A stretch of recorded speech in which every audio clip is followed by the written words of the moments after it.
નમસ્કાર વિદ્યાર્થી મિત્રો, જયેશ કુમાર કે બારિયા આપનું હાર્દિક સ્વાગત કરું છું। આજે આપણે ધોરણ 7 ની અંદર પ્રકરણ નંબર 11 પરિમિતિ અને ક્ષેત્રફળ એની અંદર સ્વાધ્યાય 11.2 ની આપણે વાત કરવાની છે। 11.2 નો દાખલા નંબર 4 આપણને શું કહે છે? જો દાખલા નંબર 4 કહે છે કે ખૂટતા મૂલ્યો શોધો। બરાબર છે। આ રીતનો કોઠો તમારા પાઠ્યપુસ્તકમાં પણ આપેલો છે। એની આધારે આપણે ઊંચાઈ છે, આધાર છે, એ આપણે શોધવાનું છે। બરાબર। અને ત્રિકોણનું ક્ષેત્રફળ આપેલું છે પાઠ્યપુસ્તકની અંદર, આપણને આ પ્રમાણેનો કોઠો આપેલો છે।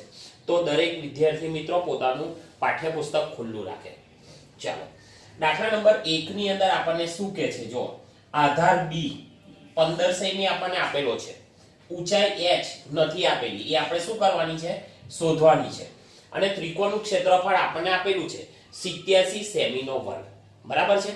એના આધારે આપણે જોઈએ તો કે જો આધાર b આપણને કેટલો આપ્યો છે? 15 સેમી। ઊંચાઈ h તો કે આપણે શોધવાની છે।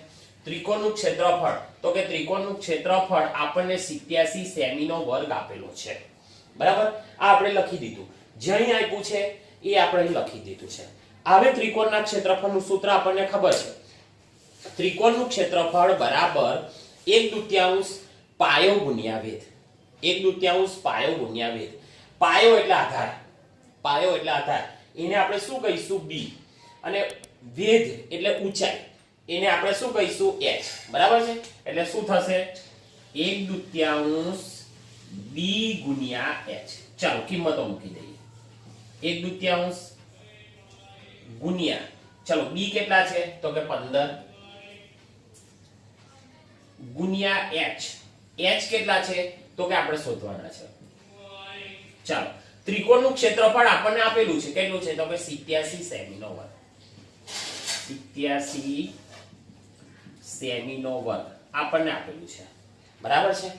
હવે આપણે ખાસ ધ્યાન રાખવાનું છે તે અહીં વચ્ચે આપણને બરાબરની નિશાની છે। આપણે શું શોધવાનો છે? તો કે h શોધવાનો, ઊંચાઈ h શોધવાનો છે। બરાબર। તો આપણે શું કરીએ? આ બે છે એ બે ને બરાબરની આ બાજુ લાવશું તો એ અંશમાં જશે। બરાબર। એટલે કેવું થશે ખબર તમને? 87 ગુણ્યા 2 બરાબર 15 ગુણ્યા h। h એટલે ઊંચાઈ, પરંતુ હજુ મારે h ની કિંમત, ઊંચાઈ h શોધવાની, તો 15 ને હું બરાબરની આ બાજુ લાવું, અંશમાં છે, બરાબરની આ બાજુ આવશે તો છેદમાં જશે। તેથી 87 ગુણ્યા 2 છેદમાં 15 બરાબર બરાબર h। બરાબર શું થયો? h। h એટલે શું થયો? તો કે ઊંચાઈ, h એટલે ઊંચાઈ। બરાબર। હવે તમે જુઓ, હવે આપણે શું કરશું? તો કે 15 ના ઘડિયાની અંદર 87 નહીં આવે। બરાબર છે। અથવા 2 વડે 15 નો ભાગ ચાલે નહીં, તો આપણે એવું કરીએ 87 ગુણ્યા 2 કરી દઈએ। 87 ગુણ્યા 2, 7 દુના 14 4 વધી 1, 8 દુના 16 17, 174 100 બરાબર 174 ના છેદમાં 15 બરાબર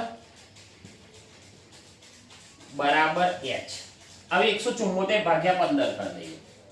174 ભાગ્યા 15, ચાલો 15 એકુ 15, 2 વધે, ઉપરથી 4 ઉતારો, 15 એકુ 15, અહીંથી 10 તકલો, 14 માંથી 5 જાય એટલે 9 બરાબર છે। હવે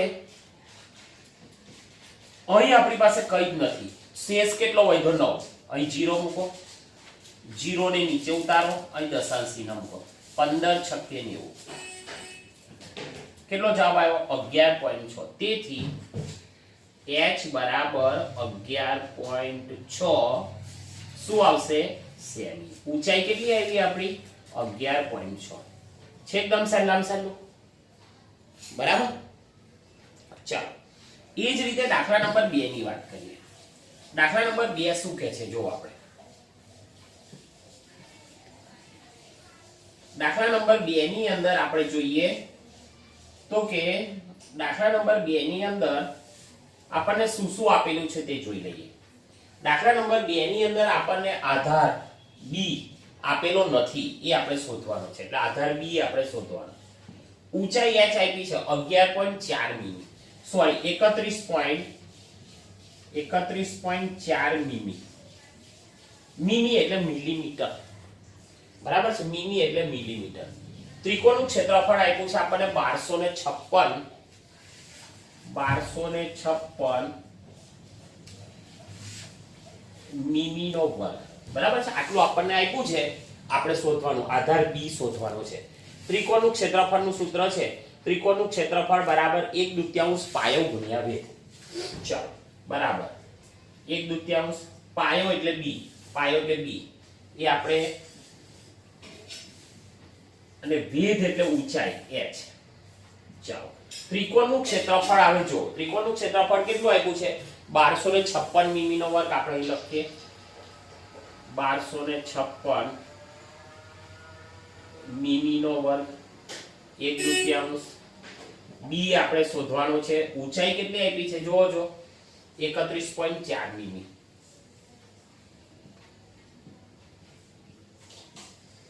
બરાબર. હવે ખાસ ધ્યાન રાખવાનું છે કે બી ની કિંમત શોધવાની છે. બી ની કિંમત શોધો. 2 છે ને એ છેદમાં છે, બરાબરની આ બાજુ જશે તો અંશમાં જશે. તેથી 1256 ગુણ્યા 2 બરાબર બી ગુણ્યા 31.4. હવે હજુ પણ આપણે બી ની કિંમત શોધવાની છે. 31.4 ને છેદમાં લાવો, 1256 ગુણ્યા 2 છેદમાં 31.4 બરાબર બી. બરાબર છે. ચાલો હવે શું કરશું? દાખલા તરીકે અહીંથી મારે દશાંશ ચિહ્ન દૂર કરવું છે, તો શું થશે? 314 ના છેદમાં 10. 31.4 છે એટલે પહેલી સંખ્યા દશાંશ, 314 ના છેદમાં 10. આ 10 ને હું લઈ જાઉં તો ઉપર જશે, તો 1256 ગુણ્યા 2 ગુણ્યા 10 છેદમાં 314 બરાબર બી. આવું થાય. હવે આપણે ભાગ ઉડાડી જોઈએ, બરાબર છે. તો ભાગ આપણે ઉડાડીએ તો કેવું થશે એ જોવાનું છે આપણે. તો 1256 છે. શું છે? તો કે 1256 છે. તો 1256 ગુણ્યા આપણે 2 કરી દઈએ. 1256 ગુણ્યા 2 કરીએ. 6 દુના 12 વધી 1 5 દુના 10 ને 11 1 વધી 1 2 દુના 4 ને 1 5 2 2 2512 થાય. 2512 આ બે નો ગુણાકાર કરી દીધો આપણે. 1256 ગુણ્યા 2 ગુણ્યા 10 છેદમાં 314 બરાબર બી. હવે આપણે શું કરીએ ખબર? 314 નો ઘડિયો તો આપણને નથી આવડતો, પણ આપણે અંદાજ લઈએ કે 314 ને બદલે આપણે 3 નો ઘડિયો બોલીએ. જો તો 3 * 3 3 * 2 6. આપણે કઈ સુધી જવું જોઈએ? તો કે 2500 ની નજીક આપણું જવું જોઈએ. 3 × 5 = 15, 3 × 6 = 18, 3 × 7 = 21, 3 × 8 = 24, 3 × 8 = 24 થયું. એટલે 2500 ની નજીક જતું છે. હવે 3 × 9 = 27, એ 2500 કરતા વધી ગયું. તો આપણે એવું કરીએ 314 બરાબર 300 × 8 કરો તો 2400 ની નજીક જાય. તો આપણે 314 × 8 કરી જોઈએ. કેટલા આવે છે? 314 × 8 8 ચોક 3202 વધી 3 8 1 8 9 10 ને 11 1 વધી 2 8 તારી 24 25 8 1 8 8 16 8 તારી 24 8 1 8 9 10 11 12 12 2 1 મિનિટ ફરી 8 ચોક 3202 વધી 3 8 1 8 9 10 ને 11 1 વધી 1 8 તારી 24 ને 25 2512 આવ્યા. 314 × 8 કરો તો 2512. તો આપણે શું કરવાનું છે? 314 ભાગ્યા 8 કરો તો 2512. ઉપર શું વધ્યું? 10 × 8 10 * 80 80 બરાબર બી. તેથી બી બરાબર 80 મીમી આવે. આપણો જવાબ આવી ગયો. બરાબર છે. થોડુંક આપણે ખાલી આવા ભાગાકાર આવતા હોય તો એ થોડુંક ઉડાડવાની અંદર આપણે થોડું ધ્યાન રાખવાની જરૂર છે. હવે સી નંબરનો દાખલો છે એ તમારે જાતે કરવાનો છે. બરાબર છે. ચાલો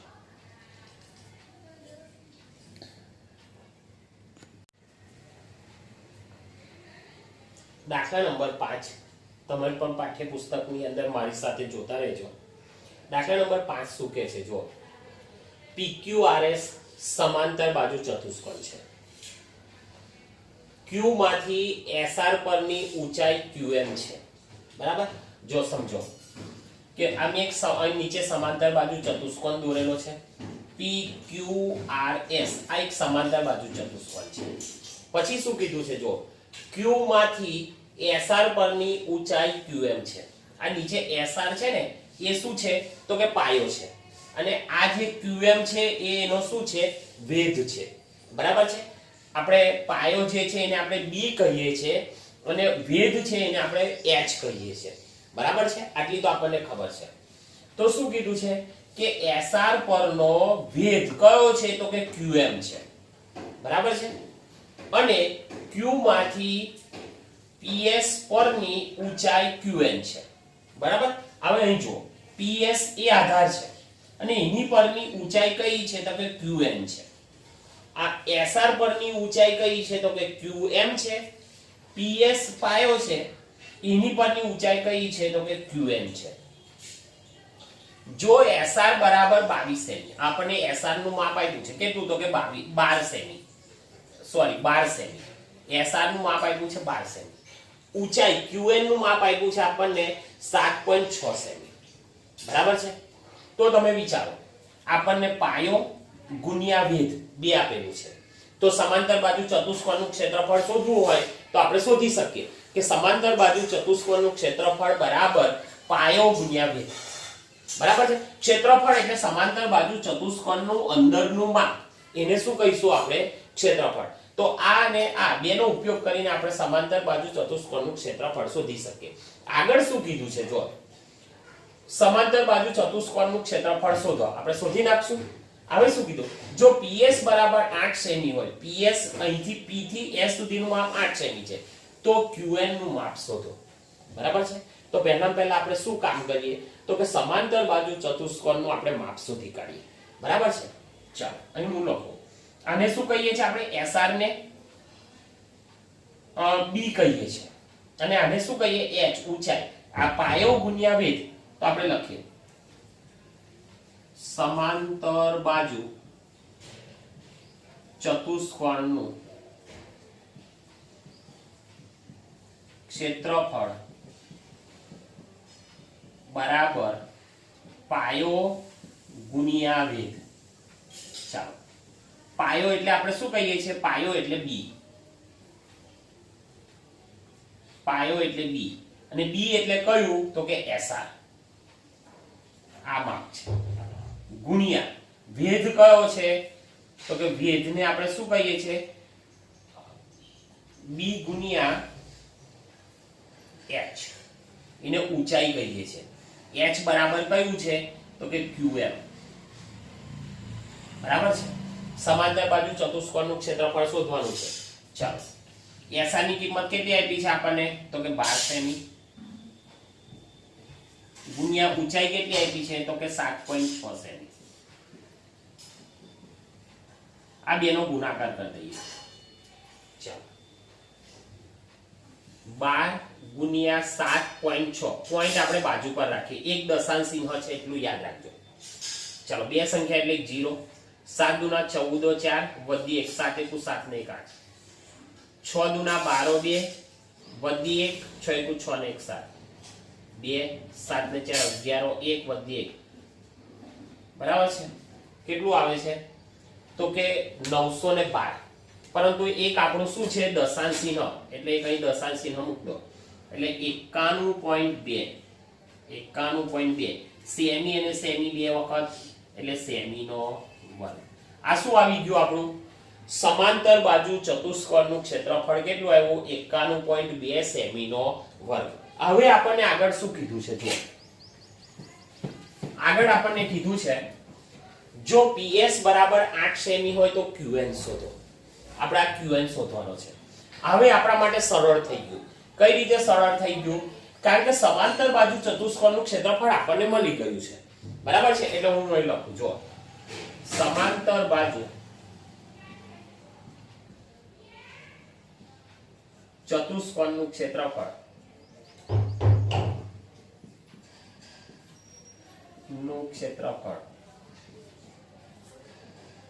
બરાબર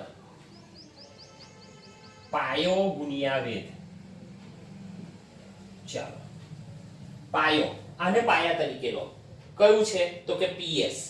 પાયો એટલે આપણે એને શું લઈએ છીએ B અને B એટલે કયું તો કે PS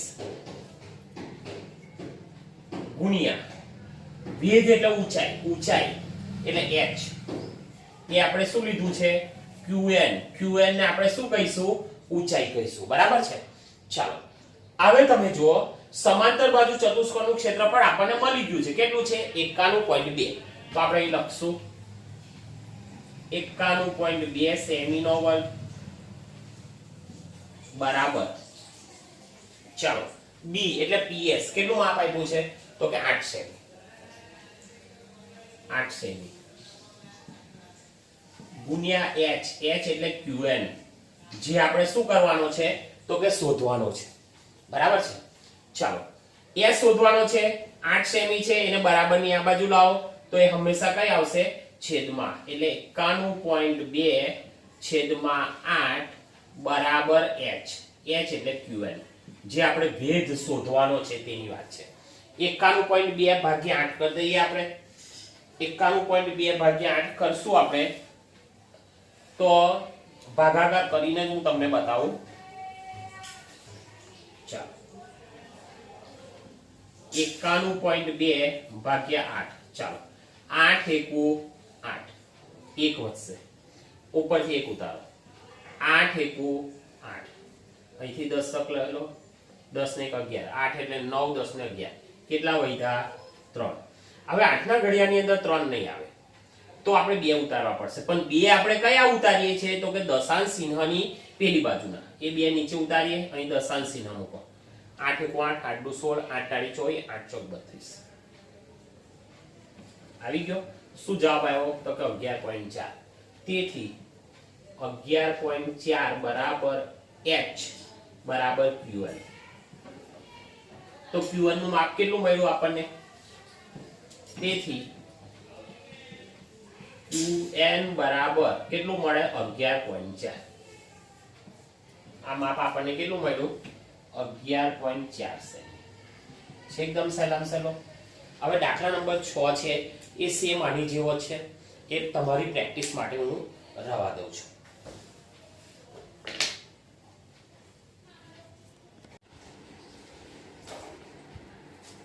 દાખલા નંબર 7. દાખલા નંબર 7 શું કહે છે જો ત્રિકોણ ABC માં એક કાટખૂણો છે. જો અહીં એક આપણે ત્રિકોણ ABC દોર્યો છે. બરાબર છે? ત્રિકોણ ABC એની અંદર શું કીધું છે એ કાટખૂણો છે. એટલે આ જે A છે એ કેટલો શું છે કાટખૂણો છે. એટલે કે 90 અંશનો ખૂણો બનાવે છે. કેટલા અંશનો ખૂણો બનાવે છે 90 અંશનો ખૂણો બનાવે છે. AD અને BC ને લંબ છે. A છે એ AD અહીં પણ 90 અંશનો ખૂણો બનાવે છે અને AC બંનેને શું છે તો કે લંબ છે. એટલે કે 90 અંશનો ખૂણો બનાવે છે. AB બરાબર 5 સેમી. AB નું માપ કેટલું છે 5 સેમી. બરાબર. BC બરાબર 13 સેમી અને AC બરાબર 12 સેમી હોય તો ત્રિકોણ ABC નું ક્ષેત્રફળ શોધો. અને બીજું શું કીધું AD ની લંબાઈ પણ શોધો. હવે ત્રિકોણ ABC નું ક્ષેત્રફળ શોધવાનું છે. હવે આપણને ખબર છે ત્રિકોણનું ક્ષેત્રફળ બરાબર 1/2 પાયો ગુણ્યા વેધ. ચાલો સમજો કે આને આપણે BC ને આપણે પાયો લઈએ 13 સેમી પરંતુ AD નું માપ આપણને આપેલું નથી. બરાબર છે? એટલે આનો આપણે ઉપયોગ નહીં કરી શકીએ. પરંતુ અહીં તમે જુઓ એ પણ શું છે તો કે 90 અંશનો ખૂણો છે. એટલે આ AB શું થયો એનો પાયો થયો. AB શું થાય પાયો અને આ શું થયો AC શું થયો એનો ભેદ. એના આધારે આપણે ત્રિકોણ ABC નું ક્ષેત્રફળ શોધી શકીએ. બરાબર છે? ચાલો ત્રિકોણનું ક્ષેત્રફળ આ બરાબર 1/2. ચલો આને પાયો ગણો. અહીં 90 અંશનો ખૂણો બને છે એટલે AC શું થઈ ગયો? વેધ 5 સેમી ગુણ્યા 12 સેમી. બરાબર. ચાલો અહીં ભાગ ઉડશે. જો 6 દુના 12, 6 પચાસ 30 સેમીનો વર્ગ. શું થયું? ત્રિકોણ ABC નું ક્ષેત્રફળ કેટલું થયું? 30 સેમીનો વર્ગ. હવે આપણે શું કરવાનું છે? તો કે AB શોધવાનો છે. આ આપણને BC પણ આપેલો છે, તો આપણે લખીએ. ચાલો ફરી સૂત્ર મૂકીએ. ત્રિકોણનું ક્ષેત્રફળ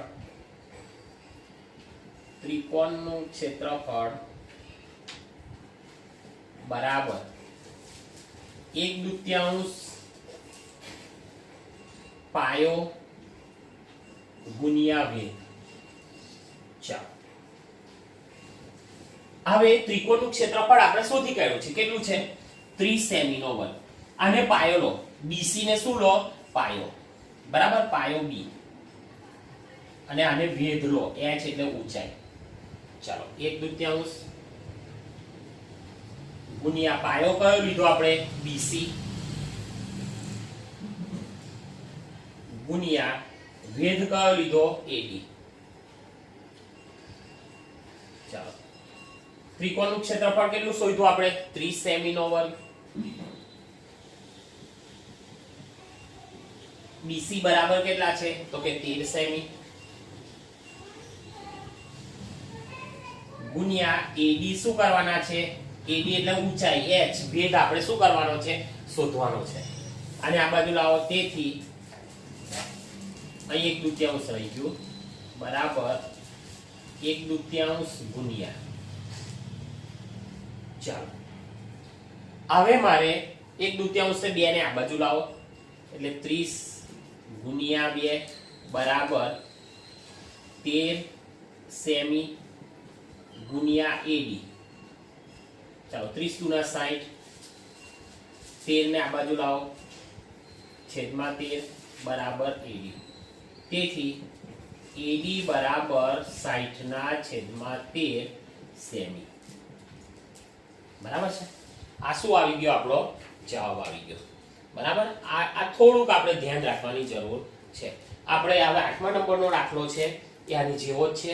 એ તમારી પ્રેક્ટિસ માટે રહેવા દઉં છું અને નેક્સ્ટ પીરિયડની અંદર આપણે સ્વાધ્યાય 11.3 સાથે ફરી પાછા આપણે ભેગા થઈશું.